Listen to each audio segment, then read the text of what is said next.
It has been 2 years since Amphibia's last episode, The Hardest Thing, aired on Disney Channel on May 14th. And looking back on Amphibia now, it is interesting how they always had a cautiously optimistic outlook on how to handle tough life or death situations. Like the rest of it's a dark humor where characters, where unknown characters on screen died before the events of civil war and other films, and Snow Day, but no one who is already, but as far as I know, nobody who is, no one, but as far as I know, nobody in Amphibia who is already intended to be a regular long-term character from the beginning ever gets killed off permanently. And there are also, but I still think they should learn from Anne to, cook food for that gigantic squirrel so that it doesn't try to eat one of them again in the next winter when Anne isn't there to save them. But yeah, there are also many episodes in season 1 where like Anne Boone Troy and the Planter family venture out of wood to the forest or some other isolated area nearby, and they confront a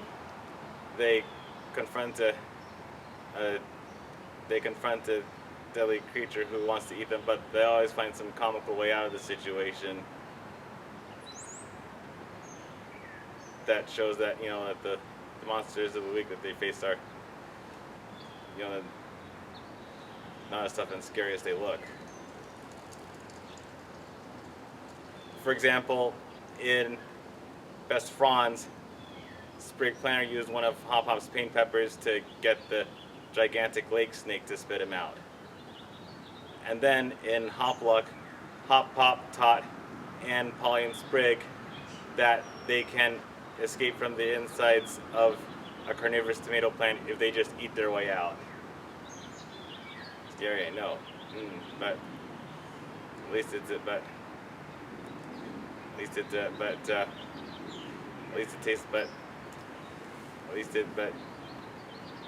they get to, but it's not bad for anyone who likes eating tomatoes.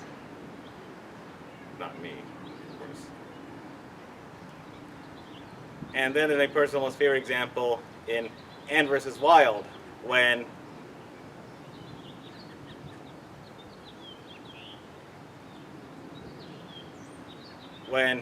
Anne Boone Troy uses a bath bomb to clean up and scare away the cannibalistic mud frogs who are surprisingly wimpy when they are all cleaned up, because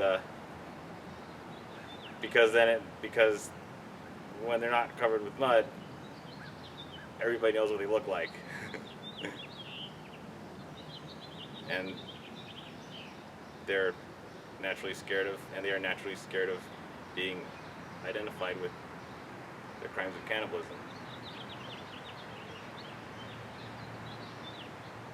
Yeah, but as we said, I really admire and respect the bravery of Anne and the Planter families that they always use to save each other's lives whenever they face one of the deadly creatures lurking just outside Wartwood.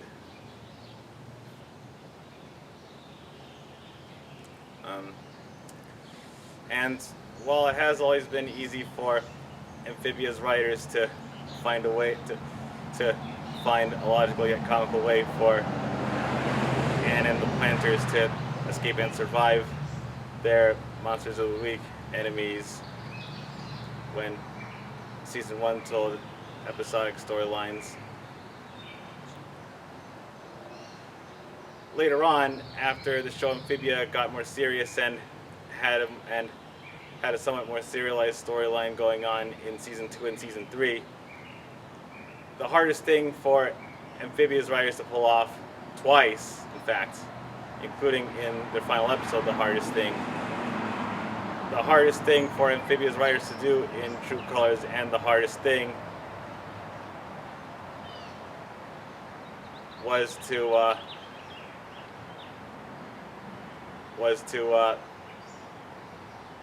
have us cry for Marcy Woon and Boon Choi when they are tragically killed off at a young age, but still don't feel like the emotions, the emotional core of the story is weakened by a sudden undeath when Marcy Woo and An Boon Choi both still have valuable life lessons to learn about being a better selfless person. Because you can't live and learn if you don't live to, if you don't live with the knowledge of what you have just learned. Am I right, folks? Am I right, subscribers? Am I right, folks? Am I right, amphibians?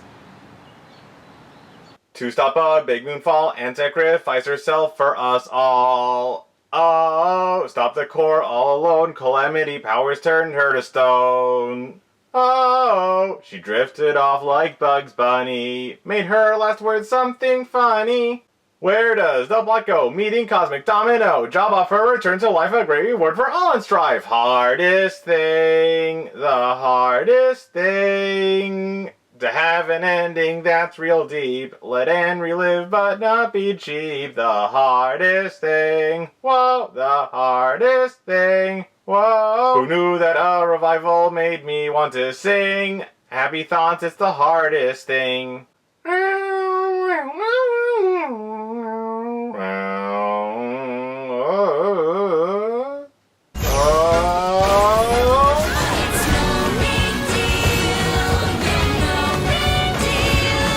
Happy for to fake out, this shouldn't be real. Final words, but it's no big deal. Body fails, but it's no big deal.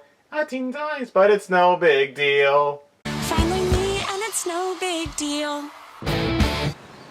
Marcy Woo needs to learn that Sasha Wainwright and Boon Choi do not want to do everything she wants to do, and she should accept change and the possibility of moving on with her family and accepting, coming to terms with change and needing to live in a different place from Anne and Sasha.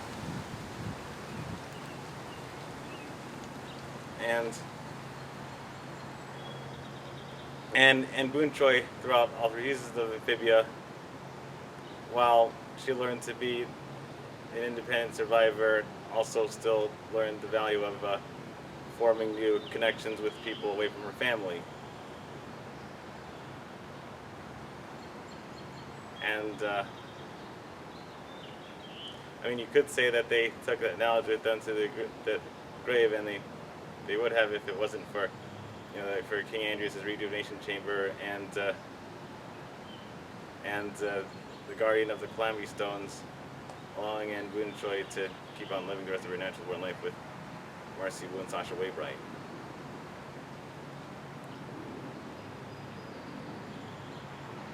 And I know it might be hard for you to say this, but I know it might be hard for you to believe I'm saying this, but I'm glad Amphibia's right said what they did. It takes a lot of guts and brains to craft an emotionally well thought out story about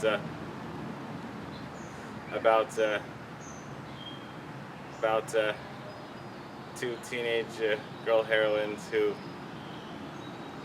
have a charge of early death,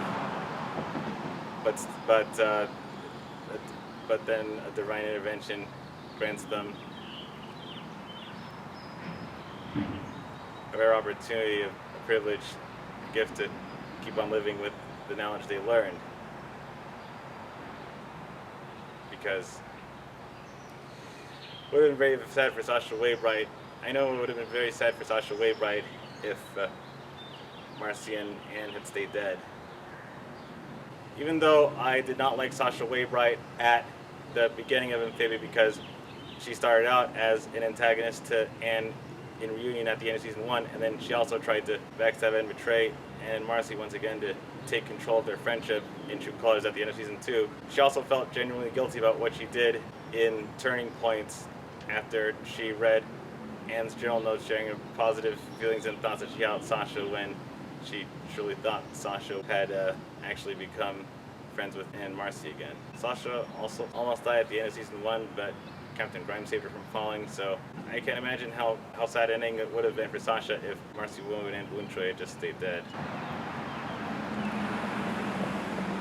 But I gotta say, I'm very happy for the gift of the new life and rebirth that Marcy Wu and Anne Boonchuy got after their deaths in true cause and the hardest thing, unless they're still dead and they don't know they're dead. You know, like when you're watching The Sixth Sense or Spider-Man No Way Home, that sort of scary existential thing. He's standing right there. He's not Dead. They both died, fighting Spider-Man. It was all over the news. So what's our next move, Anne? I mean, so much has happened. Do you think Marcy's... She's alive, Hop Pop. She's just gotta be. And with her and Sasha still stuck over there, one thing's for sure, we gotta find a way back. You'd better come back alive, Boonchuy! I swear to Frog, you'd better!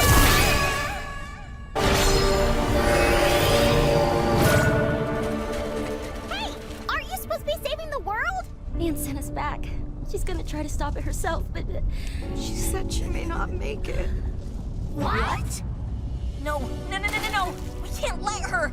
But I think it's safe to assume that Anne Boonchuy and Marcy Wu have probably never felt more alive than they did after they were given a rebirth day in Olivia Newton, and the hardest thing, again, just a few minutes after Anne disappeared and then she reappeared in the same spot. So that's the end of that. Anne Boonchuy and Marcy Wu might be undead, but technically speaking, but they're definitely not zombies because they still have their ordinary human minds and bodies intact. And if Anne Boonchuy and Marcy Wu ever do find a new way to get back to Amphibia, Marcy Wu and Anne Boonchuy are definitely going to have a heck of an interesting story to share with Maddie Flower about their untimely undeaths. Just think about how funny this sounds. Anne Boonchuy and Marcy Wu were always animated teenage girls at the beginning of the Amphibia series, but then at the end of the Amphibia series, they are now reanimated teenage girls.